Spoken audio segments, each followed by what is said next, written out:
Le 21 juillet 2020, j'interviewais Anita Gillier le jour de son départ pour une nouvelle vie.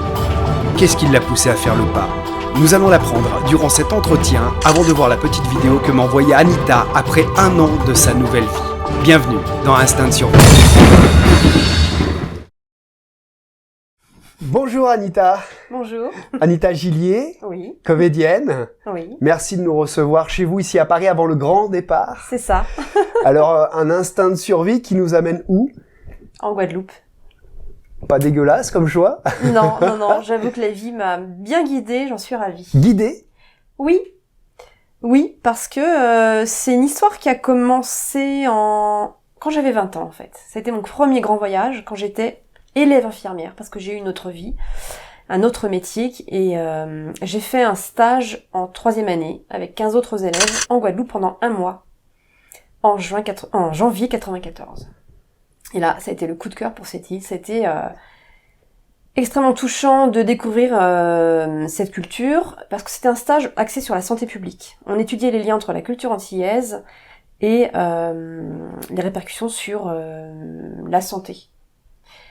Donc on a passé tout en revue. C'était des tables rondes sur les pratiques magico-religieuses, c'était des conférences sur l'écologie, sur le climat, sur l'histoire, notamment sur l'esclavage. Après, au niveau santé, c'était la place de l'enfant, de la personne âgée, les maladies qu'on rencontre, etc., etc. Donc, c'était un panel, on a été extrêmement bien accueillis, dans un cadre enchanteur. Oui, c'est ça, j'allais dire, il n'y avait pas que le cadre, voilà, qui fait rêver de carte postale. Il y avait tout un background derrière, il y avait toute une... Oui, des rencontres. Voilà, donc à 20 ans, on nous offre un cadeau comme ça, c'est quelque chose qui m'a vraiment marqué, dans le bon sens. Et du coup, je suis revenue en vacances assez souvent, environ 3-4 fois. J'avais même gardé contact avec une amie infirmière guadeloupéenne.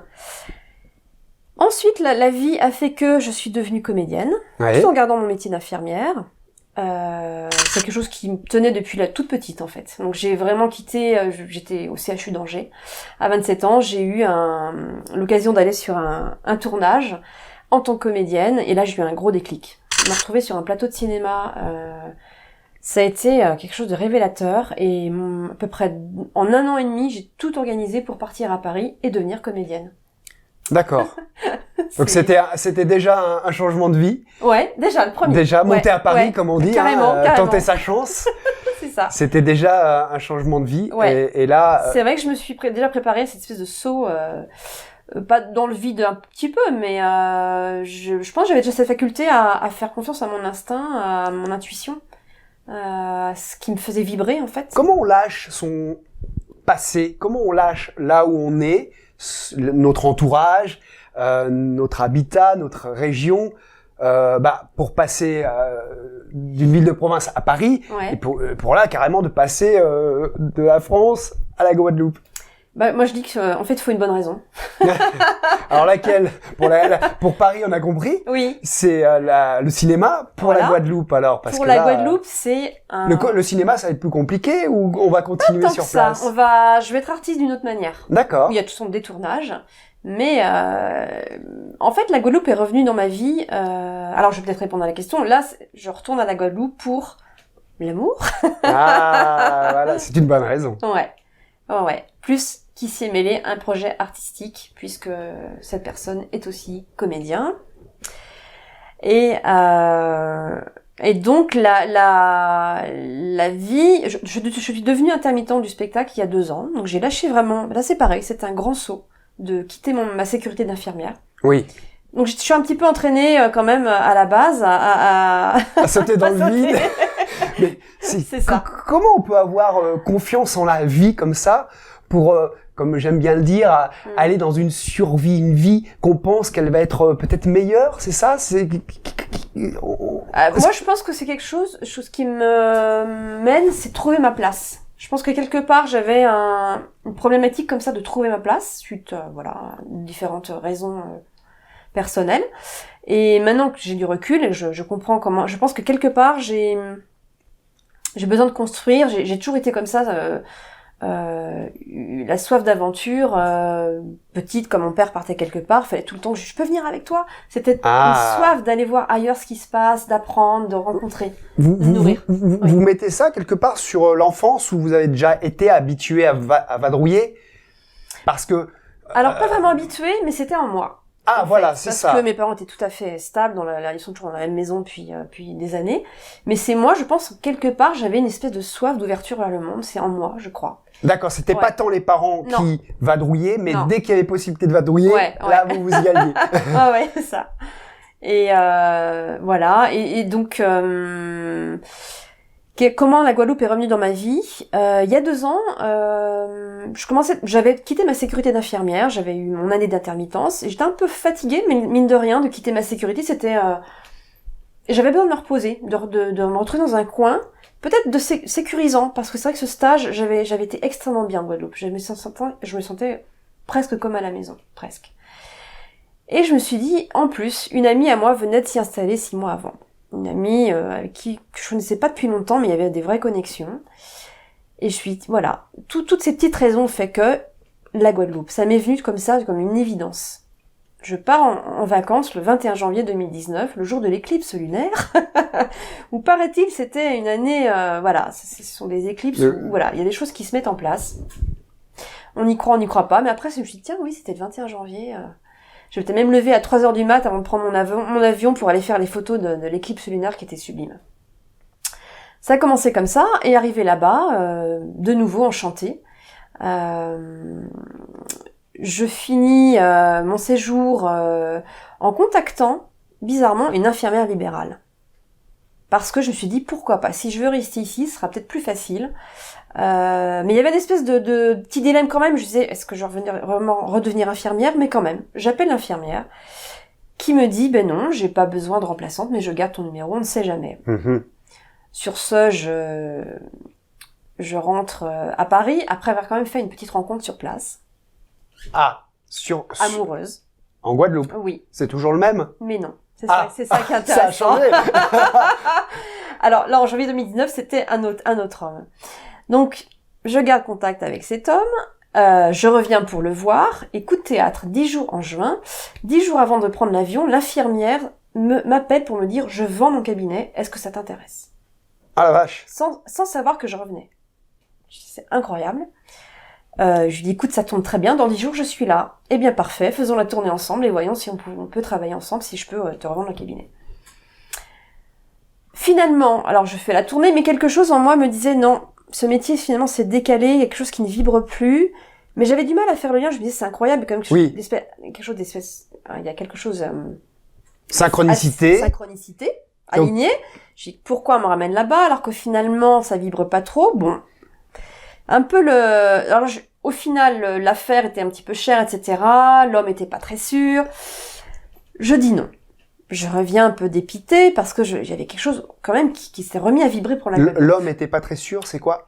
L'histoire n'était pas si... L'histoire amoureuse n'était pas extra. Pas ça. Et le cabinet infirmière était trop cher. C'est ça. C'est ça. Voilà. Ces critères font que je reviens à Paris en me disant non, je n'irai pas en Guadeloupe. Mais au fond de moi, il y a quelque chose il y avait une espèce de tristesse, de truc. Du coup, je relance ma carrière comédienne en m'inscrivant à des coachs, coaching carrière comédienne, coaching face caméra, j'obtiens un petit rôle à la télé. Bon, je me dis ok, mais je reste quand même en contact avec cet homme. Oui. Et je retourne le voir en février. Entre le mois de juin et le mois de février 2020, j'ai l'occasion d'aller à New York, accompagner une amie comédienne qui va tourner un court-métrage. J'y vais 4 jours en octobre. C'est une ville aussi qui me fait énormément vibrer. C'est une ville où j'ai passé à peu près... Je suis allée 5 fois déjà. À chaque fois que je vais dans cette ville, je reviens, ma vie change. Bon, je vais 4 jours avec elle en octobre à New York. Et dans le vol Paris-New York, la vie me fait rencontrer un jeune réalisateur-producteur guadeloupéen de Trois-Rivières. De Trois-Rivières. La ville où je vais m'installer dans une semaine. Ça me fait penser au Rhum, Trois-Rivières, oui, mais c'est pas la même île, hein, il me semble, c'est ça. Non, ouais. Je découvre que ce jeune producteur-réalisateur est originaire de Trois-Rivières, et là je me dis, c'est quand même incroyable. Oui, Trois-Rivières, il faut savoir que c'est le lieu où j'allais peut-être m'installer, où ma copine habite. Enfin, il y avait quand même des liens avec cette ville qui se trouve en face d'une île magnifique que j'aime beaucoup, les Saintes. Je sympathise avec ce jeune homme et la conclusion de cette conversation, c'est que nous allons peut-être faire un court-métrage sur le clown. Moi, je l'aurais écrit, peut-être même interprété, et lui, il était prêt à me le produire.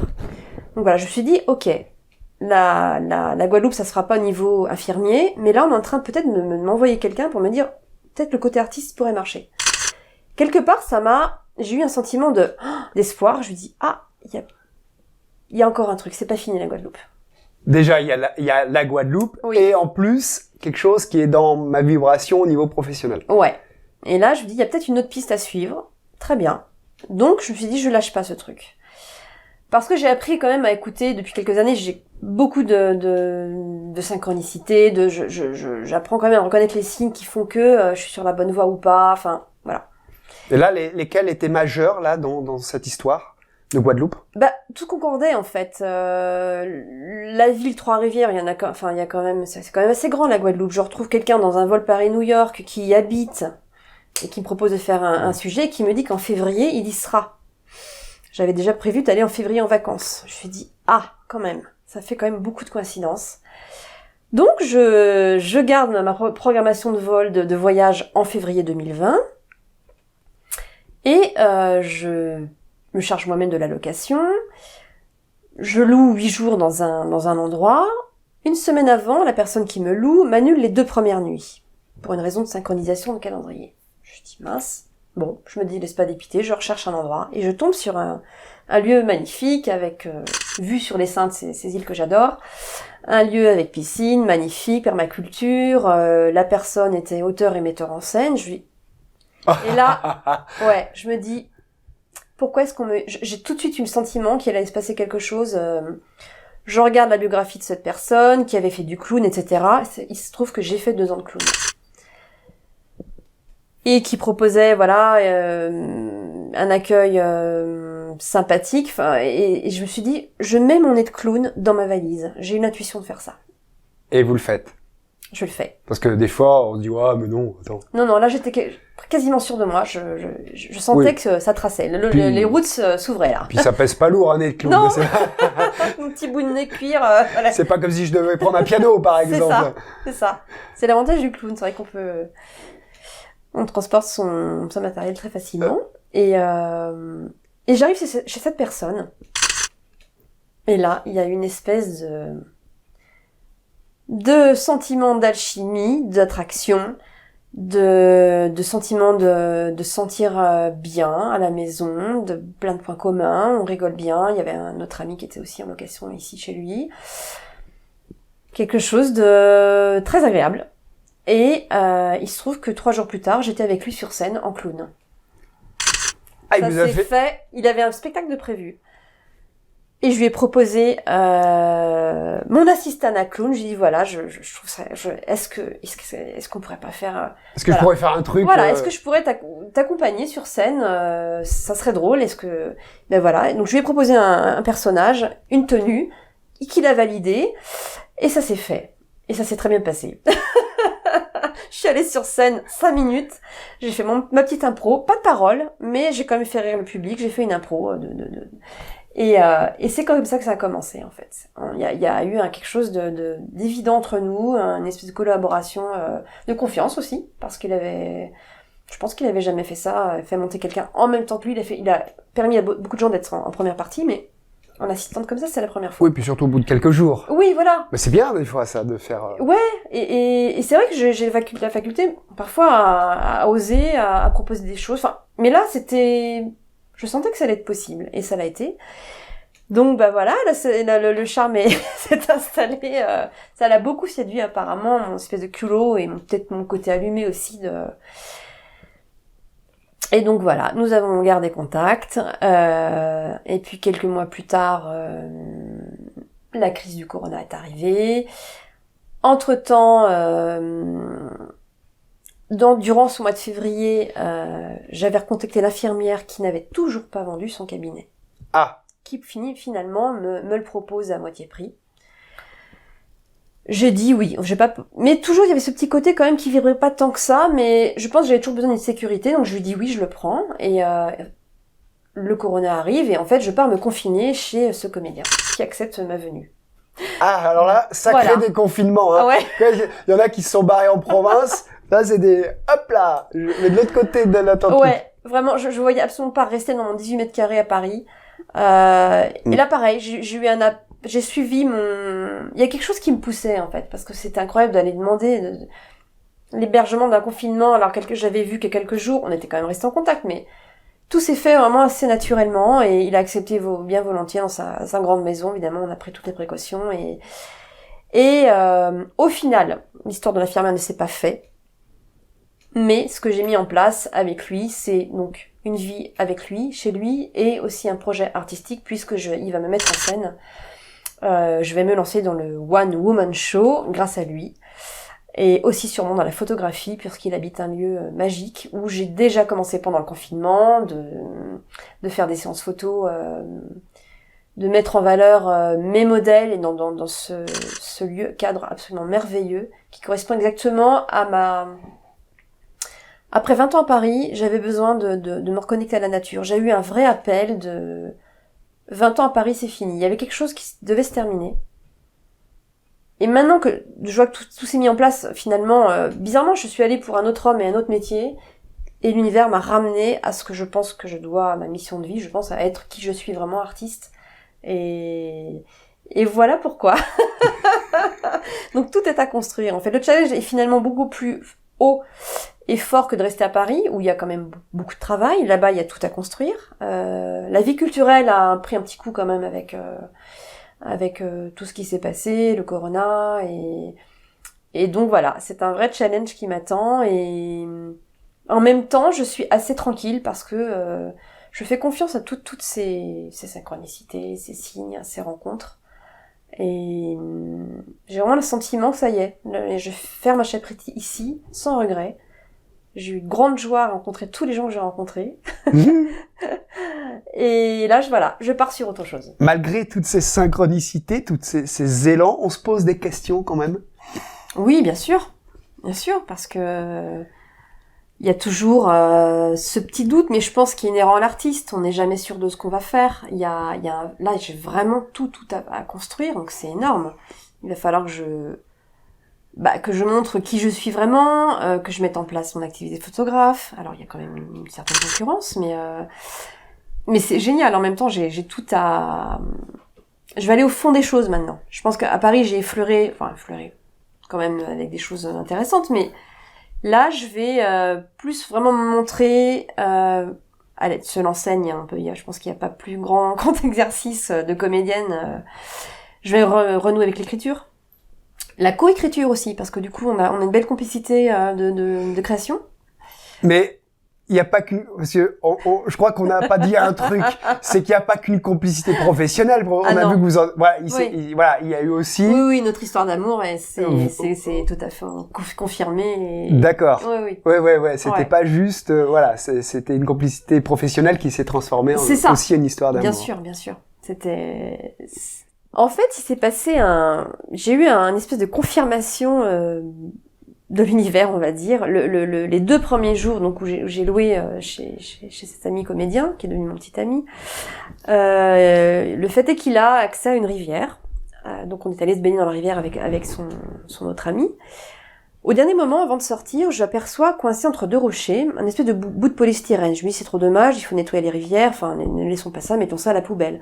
C'était un peu difficile d'accès, son ami va chercher ce bout de polystyrène, il en sort un cœur.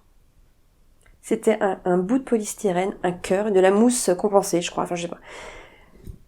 Et là, je me suis dit, waouh! C'était incroyable. Maintenant, ce cœur est dans sa maison. Et voilà, je pense qu'il n'y a pas plus beau signe que ça. Comme quoi ça vaut le coup d'aller faire le ménage un peu de temps en temps. C'est ça. Et vous étiez ensemble à ce moment-là ou pas? Non. Ah! Mais il y avait, c'était dans l'air quand même, fortement. Quelque part, ce que je cherchais depuis des années, une stabilité, et Je pense qu'il y a un moment pour tout, il y a une espèce de timing divin, et Ouais. on me l'a apporté quand j'étais prête aussi à le recevoir. J'avais fait une espèce de nettoyage transgénérationnel, enfin, en tout cas, j'avais essayé de comprendre tout ce qui pouvait peut-être m'empêcher d'accéder à mes rêves, de peut-être me débarrasser de ce qui ne m'appartenait pas. Voilà, en remerciant mes ancêtres de ce que j'ai pu apprendre grâce à tout ça, mais aussi en disant aussi au revoir. Maintenant, c'est à moi de faire ma vie à moi, me reconnecter à qui je suis vraiment, et peut-être commencer à vivre vraiment, montrer au grand jour, et voilà. Est-ce que c'est une vie qui a l'air sûre? Est-ce que, parce que, il y a cette idée Je pense de, qu'on j'y déjà- vais, ouais, mais ouais. j'ai plein de choses à faire. Alors, Remarque, j'ai tant quand mieux. même, oui, c'est ça. Je pense que moi, je marche pas mal au challenge, et je suis quelqu'un qui va au fond des choses, qui ne lâche jamais, et j'ai confiance parce que je suis très bien accompagnée aussi. Voilà, j'ai une sécurité affective, matérielle, mais je veux aussi compter sur moi, sur ma créativité. J'ai plein d'idées de faire des spectacles pour enfants, par exemple. J'avais déjà coécrit un spectacle il y a quelques années qui n'avait pas vu le jour. Ça va être toute l'occasion de reprendre tout ce que j'ai amorcé à Paris, mais à fond, vraiment, cette fois.